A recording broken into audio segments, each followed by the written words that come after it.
বিসমিল্লাহির রহমানির রহিম। প্রিয় দর্শক শ্রোতা, QM Quranic message YouTube channel থেকে আপনাদের সালাম জানাচ্ছি। সালামু আলাইকুম। আজকের প্রসঙ্গ, আমি ধারাবাহিকভাবে সালাতের বিস্তারিত আলোচনা করছি। আজকের প্রসঙ্গ হলো প্রতি ওয়াক্তে 2 রাকাত নামাজ। প্রতি ওয়াক্তে 2 রাকাত নামাজ আল্লাহর নির্দেশনা। যদি না পড়ি তাহলে সালাত আল্লাহর কাছে গ্রহণযোগ্য হবে না। আমি আলোচনা করছি কোরআন ভিত্তিক, তুলনামূলকভাবে কোনো ব্যক্তি সমাজ গোষ্ঠীকে প্রতিপন্ন করে নয়। সূরা কাফ 54 নম্বর আয়াত। আল্লাহ সুস্পষ্টভাবে বলছেন, কোরআন উদাহরণ উপমা দিয়ে আমাদের কাছে পাঠিয়েছেন। তাহলে এই আয়াতে আমরা কি বুঝলাম? কোরআন হলো উদাহরণ দিয়ে আমাদের কাছে পাঠিয়েছেন। প্রতি ওয়াক্তে 2 রাকাত নামাজ পড়তে হবে। এর উদাহরণ কোথায় দিয়েছে আসুন জানি। সূরা নিসার 102-103 নম্বর আয়াত। আল্লাহ সালামুন আলা মুহাম্মদকে বলছেন, তুমি যদি যুদ্ধক্ষেত্রে ইমামতি করো তাহলে অর্ধেককে তুমি নামাজ পড়াবে 1 রাকাত, আর অর্ধেক পাহারা দিবে। অর্ধেক যখন 1 রাকাত শেষ হবে উঠে যাবে, পাহারা দিবে, অর্ধেক আবার 1 রাকাত নামাজ পড়বে। আমি একটা উদাহরণ দিয়ে বোঝাচ্ছি। একটা যুদ্ধ মাঠে মনে করেন 1 লক্ষ সৈন্য আছে। সালামুন আলা মুহাম্মদ ইমামতি করছেন, 50,000 সালামুন আলা মুহাম্মদের পিছনে দাঁড়ালেন নামাজের জন্য। 1 রাকাত যখন সৈনিকদের নামাজ শেষ হবে তখন তারা উঠে যাবে, 50,000 বাকি 50,000 এসে 1 রাকাত পড়বে, কিন্তু সালামুন আলা মুহাম্মদ পূর্ণ নামাজ পড়বেন, অর্থাৎ 2 রাকাত। এখানে স্পষ্ট যে সৈনিকরা 1 রাকাত করে পড়লেন আর সালামুন আলা মুহাম্মদ 2 রাকাত পড়লেন। এখানে যখন আয়াতটা পড়বেন তখন দেখবেন ওখানে লেখা আছে ফা আকিমুস সালাত। আল্লাহ বলছেন নবীকে দিয়ে, ফা আকিমুস সালাত। এই কিছুক্ষণ আগে যে নামাজ আমি পড়ালাম, তোমাদের যখন বয় শেষ হয়ে যাবে, অর্থাৎ সৈনিকরা বয়ের নামাজ পড়ছেন, সালামুন আলা মুহাম্মদ স্বাভাবিক নামাজ পড়েছেন, যখন ভয় কেটে যাবে তখন তোমরা পূর্ণাঙ্গ নামাজ পড়বে। ফা আকিমুস সালাত, ইতিপূর্বে যে নামাজ আমি আদায় করলাম। তাহলে এখানে সুস্পষ্ট, যেহেতু কোরআন আমাদের উদাহরণ দিয়ে পাঠিয়েছেন যে নবী পড়ছেন 2 রাকাত, সৈনিকরা 1 রাকাত করে পড়ছেন। সৈনিকরা পড়ছেন ভয়ের নামাজ, আর সালামুন আলা মুহাম্মদ পূর্ণ নামাজ পড়েছেন, যেহেতু সৈনিকরা পাহারারত অবস্থায় ছিলেন, যার জন্য সালামুন আলা মুহাম্মদ পূর্ণাঙ্গ নামাজ পড়েছেন, যেহেতু ওনাকে পাহারা দেওয়া হয়েছে। আসুন আলোচনা করি আরো বিস্তারিত। এখান থেকে আপনি বুঝতে পারলেন যে প্রতি ওয়াক্তে 2 রাকাত নামাজই পড়তে হবে। এবার আসুন সূরা ইয়াসিন 36 নম্বর আয়াত। আল্লাহ বলছেন, পবিত্র তিনি যিনি জমিন থেকে উদ্ভিদকে এবং তাদের মানুষকে এবং যা তারা জানে না। কি জানি না? আল্লাহর হুকুম কিভাবে দিয়েছেন, আল্লাহ কিভাবে দুনিয়া পরিচালনা করছেন, এবং এই বিশ্ব ব্রহ্মাণ্ডে আমাদের যতটুকু জানিয়েছেন কোরআনে অতটুকু জানি। এই বিশ্ব ব্রহ্মাণ্ড আল্লাহ পরিচালনা করছেন, হুকুম বিধান দিচ্ছেন, সকল কিছুই আল্লাহ জোড়ায় জোড়ায় সৃষ্টি করেছেন। সুতরাং সকল কিছু যা আমরা জানি না, আল্লাহ যে ইবাদতের কথা বলেছেন সেটাও জোড়ায় জোড়ায় সৃষ্টি হয়েছে। সুতরাং সালাত হলো 2 রাকাত, অর্থাৎ 1 রুকু, 2টা সেজদা, 1টা রাকাত। রুকু মানে রাকাত। 1 রুকু, 2টা সেজদা, 1টা সালাত। সুতরাং এই যে আমরা কয়টা দিব? 2টা রুকু দিব, 4টা সেজদা দিব, তার মানে 2 রাকাত সালাত। সুস্পষ্ট। আরো অনেক আয়াতে আল্লাহ এভাবে বলেছেন। যেহেতু কোরআন উদাহরণ এবং উপমা দিয়ে আমাদের কাছে পাঠিয়েছেন, সুস্পষ্ট যে আল্লাহ সমস্ত কিছু জোড়ায় জোড়ায় সৃষ্টি করেছেন, এমনকি ইবাদত। সুতরাং সালাত প্রতি ওয়াক্তে 2 রাকাত পড়তে হবে। মাগরিবের নামাজ 3 রাকাত ফরজ, এশার নামাজ 4 রাকাত ফরজ। এই যে বৈষম্য, এভাবে আল্লাহ নির্দেশনা দেয়নি। কোরআনে কোথাও এর বর্ণনা নেই, কোনো উদাহরণ নেই, কোনো সাদৃশ্য। সুতরাং এই কোরআনকে অনুসরণ করতে হবে। আল্লাহ বলছেন কোরআনে আমি কোনো কিছুকে বাদ দেইনি, সূরা আনামের 38 নম্বর আয়াত। সুতরাং কোরআনে কেউ যদি বলেন যে সালাতের বর্ণনা নেই, পথভ্রষ্ট হবেন, যেতে হবে জাহান্নাম। এটাই সুস্পষ্ট। সুতরাং আমরা যদি আল্লাহর মতো করে সালাত কায়েম না করি, অর্থাৎ আল্লাহ যেভাবে হুকুম দিয়েছেন, ওয়াক্তে কত রাকাত নামাজ পড়তে হবে এই নির্দেশনা, এই উদাহরণ আল্লাহ আমাদের দিয়েছেন, আমাদেরকে বুঝতে হবে।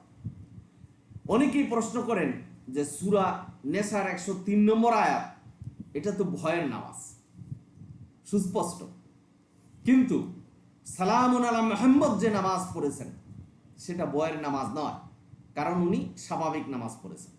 এবং সালামুন আলা মুহাম্মদ কোন ওয়াক্তের নামাজ পড়েছেন সেটা কিন্তু কোরআন উল্লেখ করেনি। তার মানে প্রতি ওয়াক্তেই 2 রাকাত নামাজ পড়তে হবে, যেহেতু সালামুন আলা মুহাম্মদ 2 রাকাত নামাজই পড়েছেন। আশা করি বিষয়টা সুস্পষ্ট। আপনারা সূরা ইয়াসিন 36 নম্বর আয়াতটা পড়বেন, তাহলে বুঝতে পারবেন। ইবাদত আল্লাহ জোড়ায় জোড়ায় সৃষ্টি করেছেন, সব কিছু জোড়ায় জোড়ায় সৃষ্টি করেছেন। বাবারা, আপনারা যারা শুনছেন, সুতরাং আশা করি আপনাদের মনে এই ব্যাপারে কোনো প্রশ্ন থাকবে না। আমরা যদি আল্লাহর মতো করে আল্লাহর বিধানকে অনুসরণ না করি, তাহলে সেটা আল্লাহর কাছে গ্রহণযোগ্য হবে না। কারণ সূরা তওবার 36-37 নম্বর আয়াতে আল্লাহ সুস্পষ্টভাবে বলছেন যে আমার বিধান সুনির্ধারিত, সুপ্রতিষ্ঠিত, কোনো মানুষের ক্ষমতা নাই সেটাকে পরিবর্তন করার। সূরা কাহাফ 27 নম্বর আয়াত নবীকে বলছে তুমি কোরআন থেকে পাঠ করো। কোরআনের একটা অক্ষর পরিবর্তন করার ক্ষমতা কাউকে দেয়নি। সূরা ইউনূস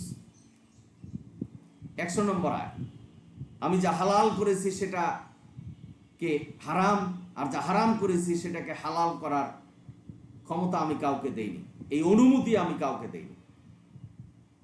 সুতরাং সুস্পষ্ট, আল্লাহ যে বিধান দিয়েছে আল্লাহর বিধানই আমাদের অনুসরণ করতে হবে। এই দুনিয়াতে মাগরিবের নামাজ 3 রাকাত ফরজ, কোরআনে কোন আয়াতের মাধ্যমে আমাদের জানায়। কোরআনকে বলছেন পূর্ণাঙ্গ কিতাব।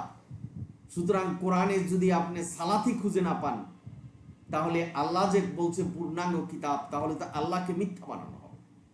আল্লাহকে যদি মিথ্যা বানানো হয়, তাহলে আপনার স্থান হবে জাহান্নাম। সুতরাং ভাই বোনেরা, আল্লাহ জ্ঞানী, আল্লাহ বুদ্ধিমান, আল্লাহ হাদিস লিখেছেন যেটা কোরআন, সেটাই আমাদের অনুসরণ করতে হবে। আল্লাহ আমাদেরকে প্রশ্ন ছুড়ে দিয়েছেন, কার হাদিস তোমরা মানবে? আমি আল্লাহ হাদিস লিখেছি কোরআন, সেটাই তোমাদের মানতে হবে। কে হাদিস লিখবে যে তোমরা সেই হাদিস মানবেন? আমার পরিবর্তন। সুতরাং এই কোরআনের পরিবর্তে কোন কিতাব, বুখারী শরীফ, মুসলিম শরীফ, আবু দাউদ, নাসাই, যেগুলি কোরআনের সাথে সাংঘর্ষিক বিধান আছে, সেগুলি মানা যাবে না। আপনাদের প্রশ্ন জাগতে পারে, হাদিসের মধ্যে তো কোরআনের সাথে সম্পর্কিত হাদিস রয়েছে, মানবেন? কোন বাইবেল কিতাবে যদি কোরআনের সাদৃশ্য পান, যে আল্লাহ বলছেন মিথ্যা বলা যাবে না, বাইবেলে যদি বলেন যে মিথ্যা বলা যাবে না, বাইবেলের এই অংশটুকু আপনাকে মানতে হবে, বুঝতে হবে যে কোরআন থেকে এই অংশটুকু গিয়েছে।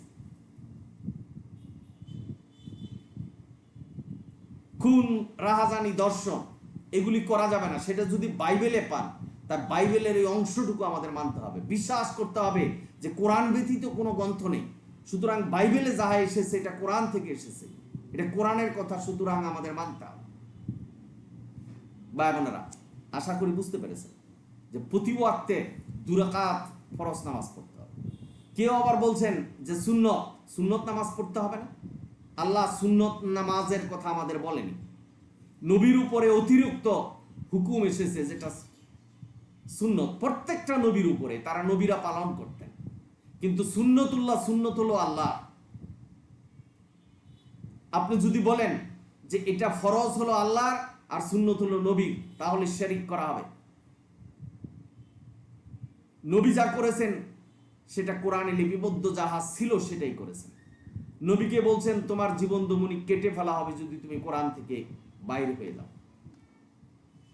নবীকে আল্লাহ পরিচয় করিয়ে দিয়েছেন সূরা গাশিয়ার 21-22 নম্বর আয়াতে, যে তুমি শুধু প্রচার করে দাও আমি যাহা তোমার কাছে ওহী করেছি। তুমি পালন কর্তা নাও, তুমি জোর করে কাউকে ইসলামের পথে আনতে পারবে না। কোরআনের কোথাও বলা নেই যে সালামুন আলা মুহাম্মদকে আল্লাহ অনুমতি দিয়েছেন যে তুমি হুকুম বিধান দাও এবং মানুষের কাছে প্রচার করো। আল্লাহ নবীকে নির্দেশনা দিয়েছেন তুমি কোরআন অনুসরণ করো এবং কোরআনের পথে থাকো, কোরআনই প্রচার করো। এবং সূরা আরাফের 3 নম্বর আয়াতে নির্দিষ্ট করে আমাদেরকে আল্লাহ বলছেন, হে মানব মণ্ডলী তোমরা অনুসরণ করো নবীর উপরে যা ওহী করা হয়েছে। বুখারী শরীফ, মুসলিম শরীফ, আবু দাউদ, নাসাই যা কিছু আছে, যে হাদিস গ্রন্থগুলি আছে, এগুলি নবীর বাণী আল্লাহ কোরআনে আমাদেরকে জানিয়ে দেয়। বোনেরা, নবীর উপরে নির্দেশনা এসেছে, নবীর স্ত্রীদের উপরে নির্দেশনা এসেছে। নবীর উপরে নির্দেশনা এসেছে যায়েদের স্ত্রী, নবীর পালিত পুত্র যখন বিবাহ করার প্রসঙ্গ হলো, আল্লাহ বলে দিয়েছেন যে পালিত পুত্র পুত্র নয়, তুমি তোমার পালিত পুত্রের তালাকপ্রাপ্ত স্ত্রীকে বিবাহ করতে পারবে।